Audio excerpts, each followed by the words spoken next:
Kapag palaging malambot at kaunti lang itinakain mo, kahit marami ka namang kinakain, malamang hindi ka healthy at may sakit kang hindi pa nagpapakita. Ito ang mga sign na hindi ka healthy. Pakinggan mo to. Hindi ka healthy kapag laging short ang tulog mo at nagigising ka palagi sa madaling araw. Tataas ang rest na magkaroon ka ng iba't ibang sakit tulad ng leukemia. Hindi ka healthy kapag lagi kang bloated at feeling busog kahit wala ka namang kinakain.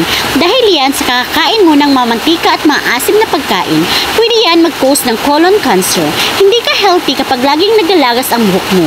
Madalas ay dulot ito ng stress, pero minsan may mas malala pang dahilan ito. At ang panghuli ay hindi ka healthy kapag mabilis kang magkaka-brows o nagkaka-nosebleed o nagdudugo ang gilagid mo. Mababa ang platelet count mo sa dugo.